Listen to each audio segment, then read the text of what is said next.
et puis je vais finir un petit peu pour le temps, hein. À ce moment-là, eh bien, qu'est-ce qui nous envahit? Quand nous croyons vraiment de toutes nos forces que Dieu est amour et que Dieu nous aime, eh bien, qu'est-ce qui nous arrive? La joie, rien que la joie, et toujours la joie.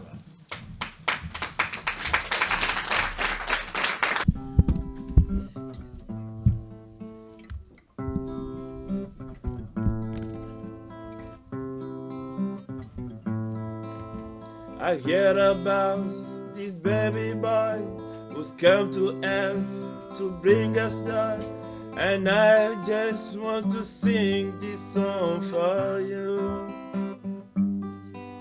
He's God at this, the fourth, the fifth, the minor fall and the major leaf. With every breath I'm singing, hallelujah, hallelujah. Hallelujah, hallelujah, hallelujah.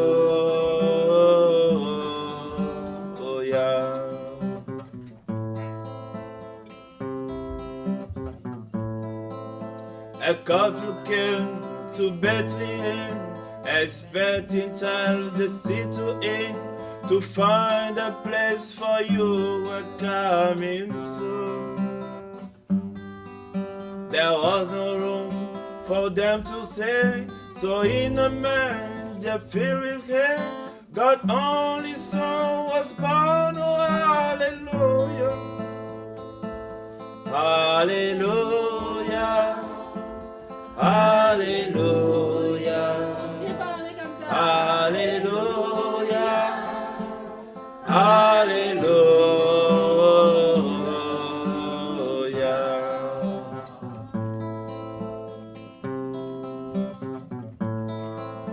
The shepherd left the flock by night to see this baby wrapping light. A host of angels led them all to you. It was just as the angel said, I found it in the manger bed, Emmanuel and Savior. Hallelujah, hallelujah, hallelujah, hallelujah, hallelujah, hallelujah, hallelujah,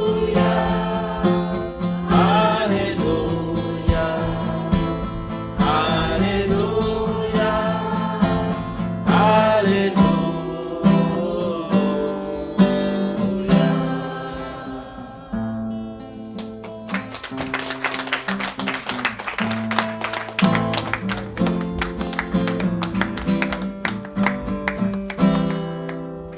Être chrétien, ce n'est pas s'infliger des souffrances, désirer des souffrances, ou bien s'affliger, être triste, se traîner. Non, ce n'est pas au fait ça. Je vous donne un exemple simple. C'est un test qui résume bien la chose. Quelqu'un rencontre, j'ai oublié l'auteur, quelqu'un rencontre 3 personnes qui étaient en train de bâtir une cathédrale. Au premier, il demande, monsieur, qu'est-ce que tu fais? Il lui dit, mais tu vois très bien que je taille des pierres ici, et c'est une corvée, mais je dois le faire parce qu'il faut que je survive. Il demande au deuxième, mais vous, que faites-vous? Il dit, bien sûr, je taille des pierres. Bon, c'est mon métier, ça me plaît de le faire parce que c'est la beauté que je vais donner à la pierre, mais bien sûr, j'aurai un salaire. Mais d'abord, c'est parce que je suis artiste. Donc, changement de perspective. Et le troisième dit, oh ouais, moi, je suis dans la joie parce que je bâtis une cathédrale pour Dieu, pour les hommes. Donc, les 3 étaient en train de faire la même chose. Ils galéraient à tailler des pierres, transporter, tailler des pierres. Mais le premier faisait juste un gagne-pain.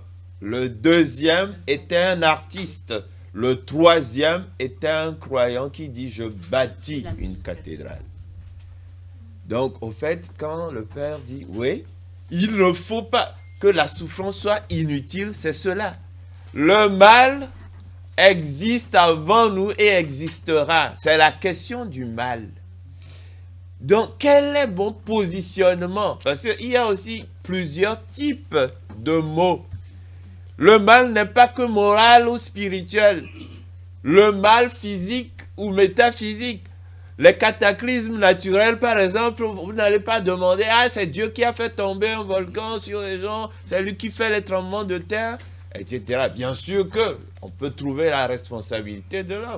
Si vous êtes assis sur un arbre, vous coupez les branches, comme nous faisons tous les jours, nous-mêmes, et après vous dites qu'on mange bio. Nous pouvons participer à ce mal, mais ce n'est pas nous qui faisons tous les maux dans le monde.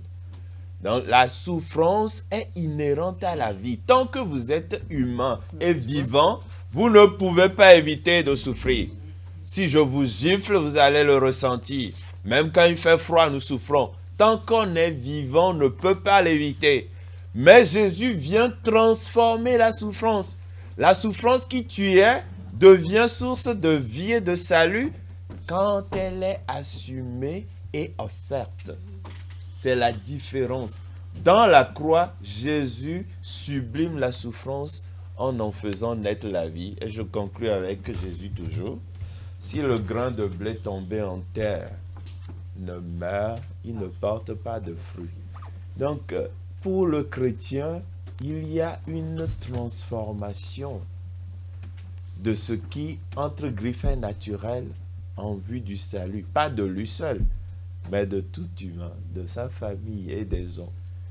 On ne cherche pas la souffrance, mais si elle vous tombe dessus de grâce, apprenez à l'offrir pour le salut du monde. Donc nous passons de Matthieu, tout ce que vous demandez, vous l'obtiendrez si vous y croyez. Et ça renvoie aussi à Matthieu 7. Cherchez, vous trouverez, frappez, la porte vous sera ouverte, et puis demandez, on vous donnera. Mais nous devons revenir là-dessus parce que la question, est-ce que vous pensez qu'il suffit juste de prier pour qu'on ait des logements? Parce qu'il y en a qui ont beaucoup prié, mais ils n'ont jamais rien reçu, quoi. Alors, vous savez bien que je vous provoque.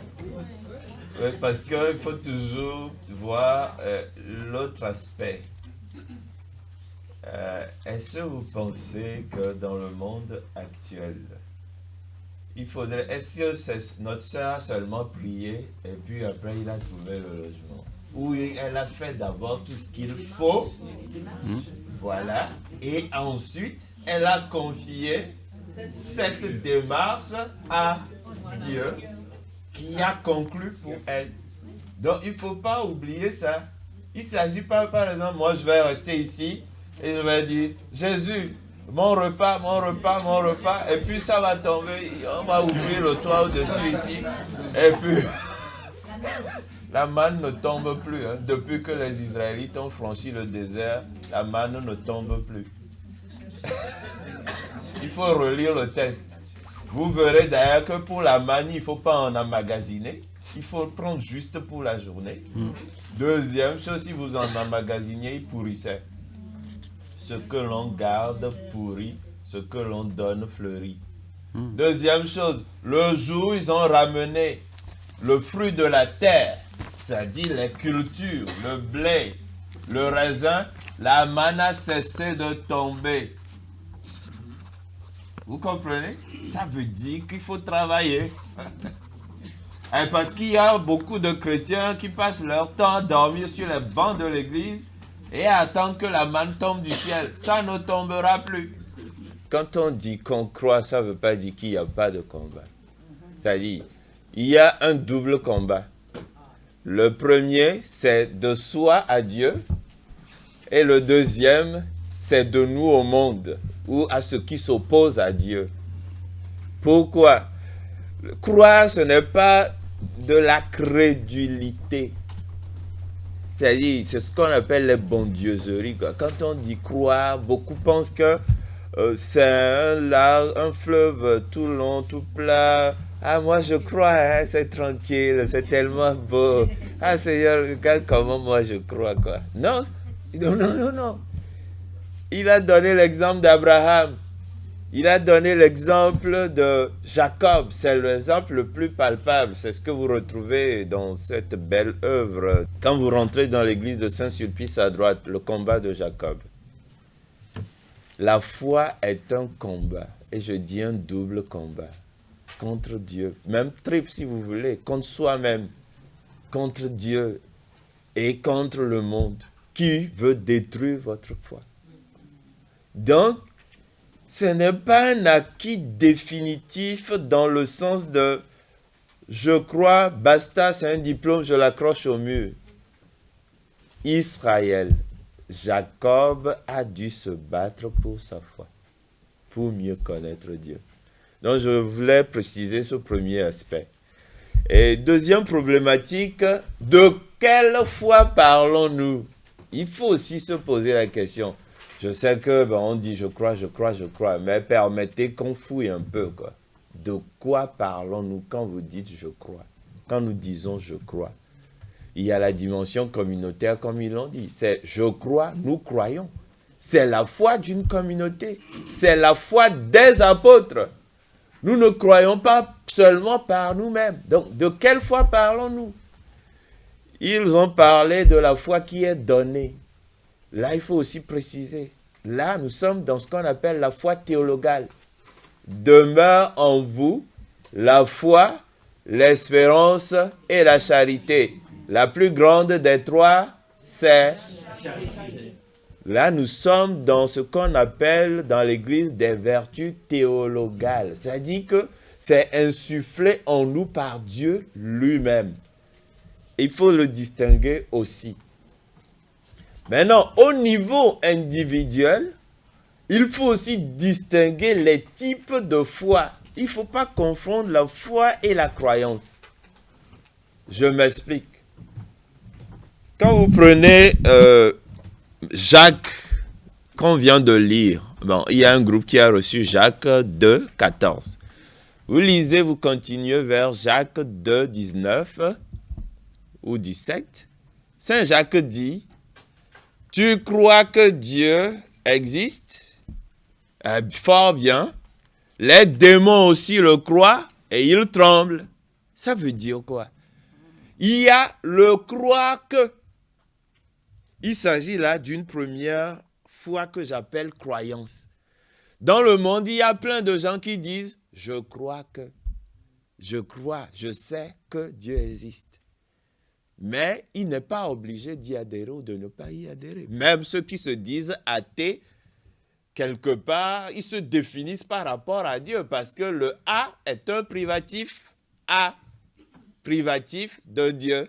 Donc, c'est parce que quelque part, tu supposes ou tu acceptes l'existence de Dieu que tu te positionnes comme ne croyant pas en Dieu. Donc, même derrière le mot athée, c'est que tu acceptes qu'il y a un Dieu. C'est pour ça que tu le combats. Sinon, tu serais indifférent. Donc, la croyance seule ne suffit pas. Je crois que Dieu existe. Ben ça, tout le monde peut le faire. Deuxième niveau, je crois en Dieu. Là, tu prends une décision. Tu commences par être responsable de ta foi. Et on peut aussi parler de foi chrétienne. C'est-à-dire dire par exemple que je vous ai apporté la foi, c'est trop vague. Quelle foi?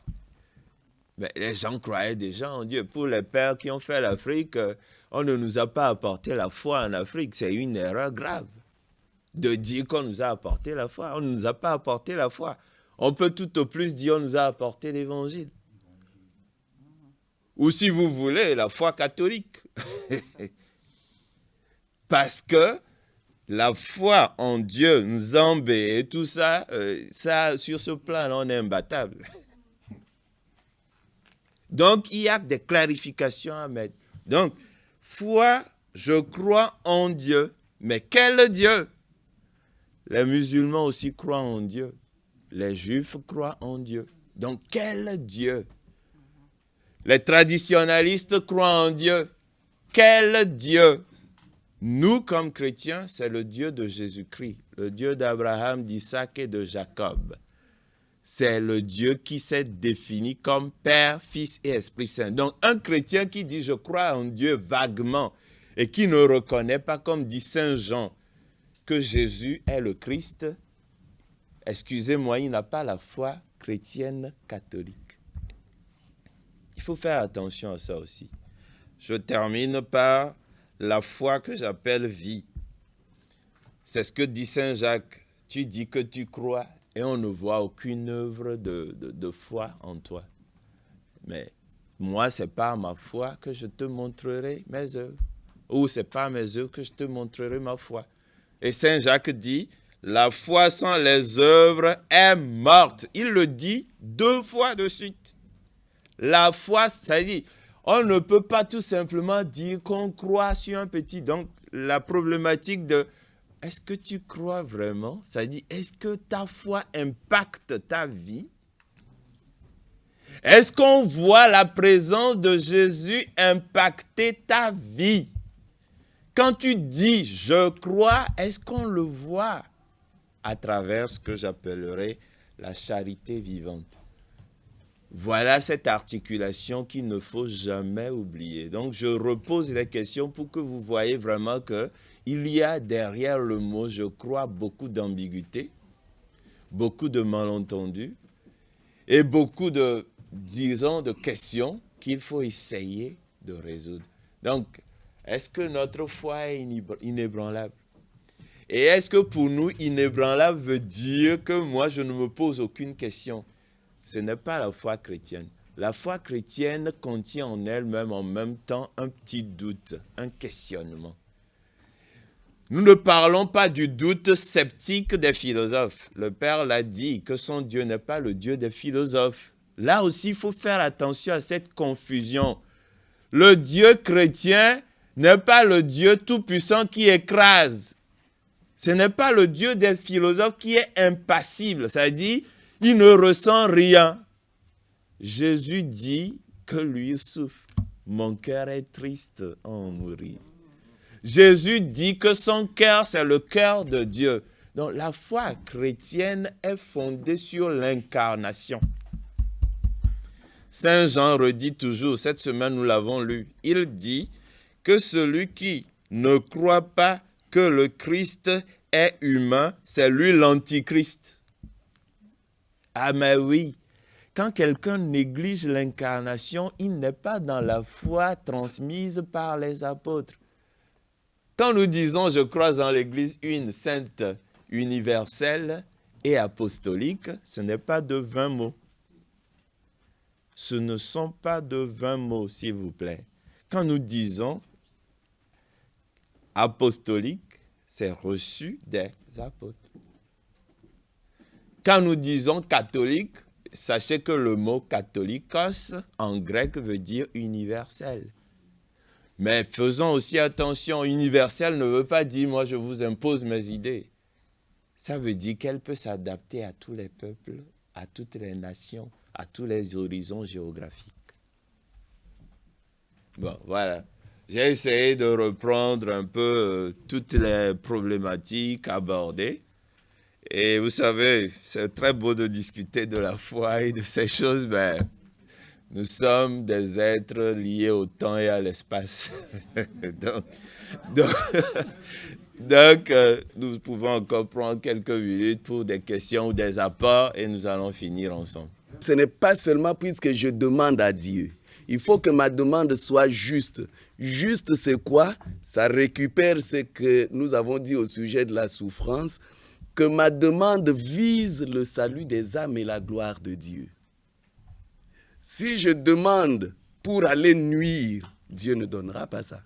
Autre chose, par rapport à quelque chose que le Père a dit là, en passant, l'exemple que nous a donné notre directeur au petit séminaire, il dit, supposons que quelqu'un monte sur la toiture. Il dit, moi je vais sauter et je ne mourrai pas parce que Dieu me soutient. Si je meurs, c'est que Dieu veut. Alors, on lui dit, ne saute pas, tu vas t'écraser. Il dit, non, si je meurs, c'est que Dieu veut. Si Dieu ne veut pas, je ne mourrai pas. il saute et il s'écrase. Est-ce que c'est Dieu qui l'a voulu? Alors, c'est pour cela que, excusez-moi, notre chanteur qui est mort sur scène en Côte d'Ivoire, Papa Wemba, avait chanté, il a chanté ensemble avec Kofi. Ils ont dit, moto, en lingala, il dit moto quelquefois akufa kazoba. Moto, il fallait akufa jeudi, akufi mercredi. C'est pour dire, parfois l'homme meurt à cause de sa propre sottise, sa propre bêtise. Quelqu'un qui devait mourir jeudi meurt déjà mercredi à cause de lui-même. Ça, ce n'est pas Dieu. Donc, c'est des choses dont nous devons aussi tenir compte quand nous parlons de Dieu.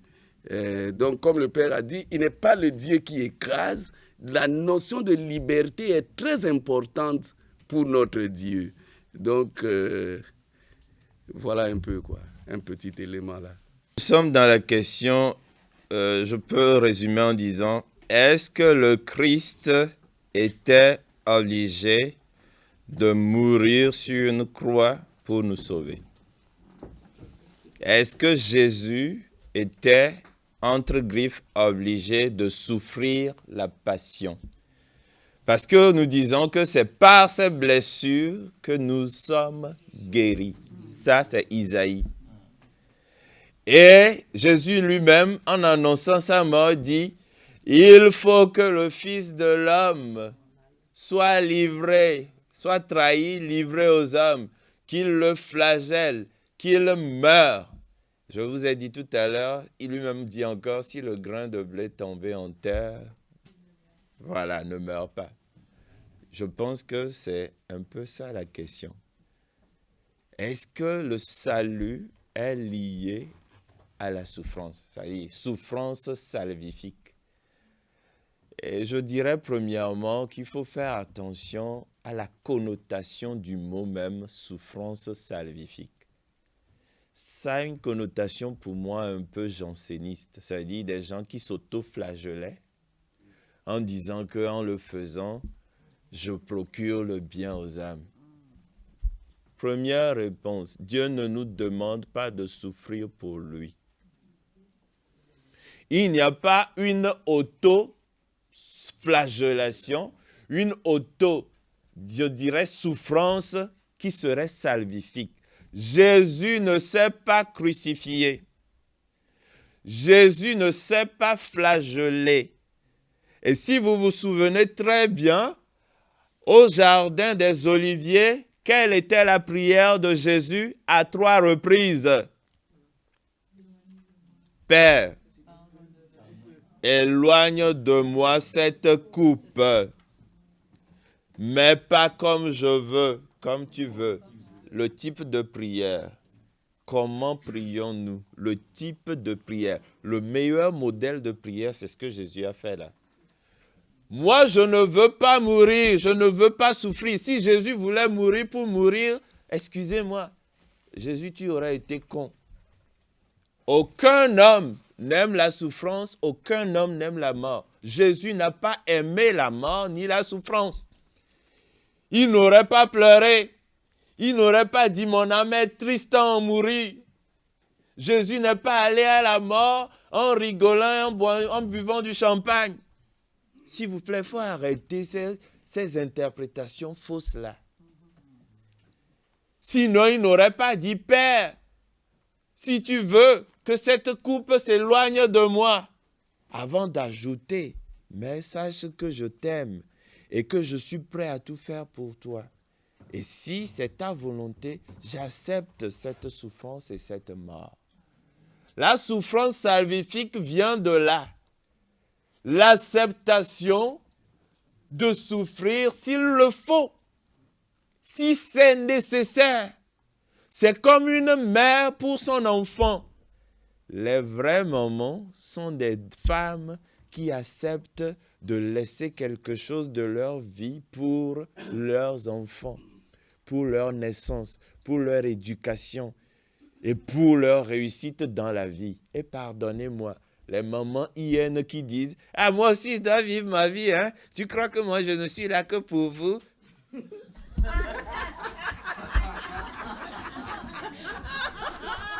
Ça, c'est une attaque en règle. C'est attaque en règle. Parce que la société aujourd'hui est en train de détruire l'humanité par vos histoires-là. Une mère qui ne peut pas allaiter son enfant n'est pas une mère. Ça, c'est une hyène. Faites attention. Non, je ne dis pas ceux qui sont incapables parce que malades. Je parle de prendre soin de son enfant. Il y a une dimension sacrificielle dans le fait d'être maman. C'est ce que l'image ecclésiale du pélican donne. Le pélican est cet oiseau qui, lorsqu'il y a pénurie de nourriture, ses viscères ouvre son ventre, prend ses viscères pour nourrir ses enfants, pour que les enfants survivent. Et le pélican lui-même meurt. C'est le signe de la souffrance salvifique. Donc, il faut éclairer ce point-là. Et dernière chose, si dernier il y a, parce qu'il n'y a jamais de dernier mot. Tant qu'on est vivant, les choses changent et les mots changent. Donc, je voudrais dire tout simplement que Jésus n'est pas venu nous dire « souffrez, souffrez ». Il faut combattre la misère comme on a combattu la lèpre, disait Victor Hugo. Victor Hugo dit « la misère est insupportable autant que la lèpre ». Et puisqu'on a pu vaincre la lèpre, la misère n'est pas une fatalité. Donc la souffrance aussi n'est pas une fatalité à imposer aux gens pour dire « si vous voulez être sauvé, vous devez souffrir ». Ce n'est pas ça qu'on a dit. Mais par votre foi, vous vous exposez à souffrir. Pourquoi? Pour trois choses, à mon humble avis, ce que j'appelle le combat spirituel. Le combat spirituel, pour moi, se définit en trois axes. Le premier axe nous dépasse. C'est la rébellion de Lucifer et d'un tiers des anges contre Dieu. Ça commence là. La guerre dans le ciel décrite dans l'Apocalypse, là. Ça commence là. Le deuxième niveau, parce que vous êtes fils et filles de Dieu, votre ennemi devient, l'héritage que vous avez, c'est que l'ennemi de votre père devient votre ennemi.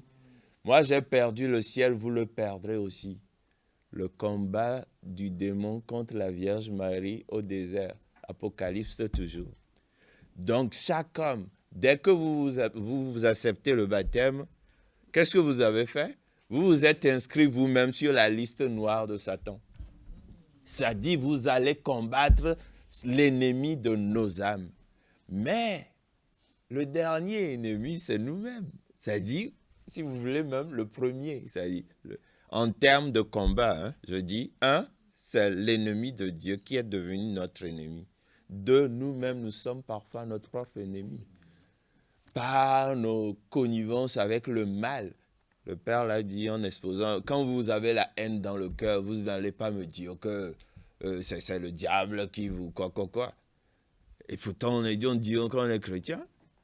La haine, la vengeance, c'est des choses qui ne construisent pas le monde. La violence ne construit pas le monde. Le refus de pardon ne construit pas le monde. Et c'est anti-chrétien. Donc, sur ce plan-là, n'allez pas chercher le diable, quoi. Commençons par changer nos propres cœurs. Donc, la conversion, c'est le contraire de la perversion. La conversion. Et le troisième degré, c'est quoi? La victoire du Christ est notre victoire. Pour gagner le combat spirituel, là encore, on revient à quoi? C'est l'amitié profonde avec le Christ ou avec Dieu, à travers tous les exercices que vous connaissez déjà. Deuxième étape, c'est l'ascèse et la mortification pour notre propre conversion avec beaucoup d'humilité, de douceur, de reconnaissance de nos limites pour comprendre que je ne peux pas jeter la pierre. Souvenez-vous-en, Jésus dit, commencez là. Le premier qui est ici et qui, lui, n'a jamais fait aucun péché, jetez-moi les bouteilles d'eau. Il n'y a aucun problème, j'accepte. Et trois, la charité vécue, quoi. Nous ne pouvons pas être chrétiens en l'air. Et je conclue toujours avec Saint Jean. Tu dis que tu aimes Dieu, aime ton prochain. Dieu que tu ne vois pas, tu dis que tu l'aimes et le prochain que tu vois, tu ne l'aimes pas. Tu es un menteur. C'est pas moi qui le dis, hein. Là, ne me jetez pas de bouteilles, c'est pas moi. C'est Saint Jean. C'est Saint Jean qui dit qu'il n'y a pas d'amour de Dieu sans amour du prochain, de tout prochain. S'il vous plaît, ne choisissez pas vos prochains. C'est trop facile.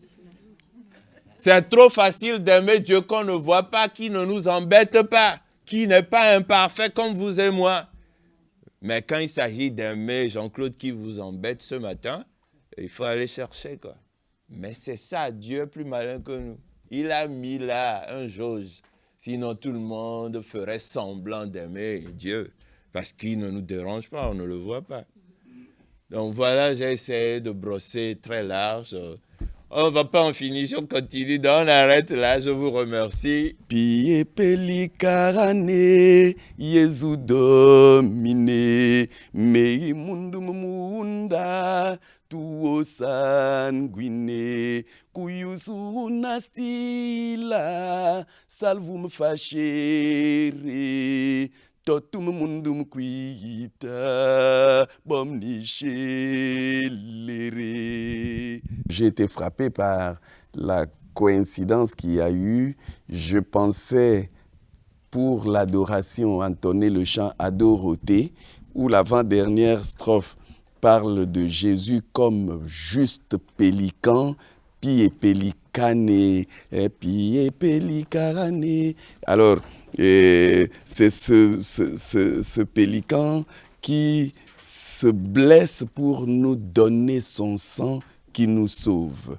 Et comme il y a eu cette coïncidence avec le Père qui a animé les partages, qui a fait le modérateur, qui a parlé justement aussi du pélican pour nous donner l'exemple de celui qui accepte de souffrir pour le bien des autres. Et c'est de là que prend naissance la notion de souffrance salvifique. Cela m'a beaucoup frappé et j'y ai fait allusion en commençant la prière. Je souhaite que ce groupe puisse porter beaucoup de fruits et que le fruit demeure selon le cœur de Dieu. Amen.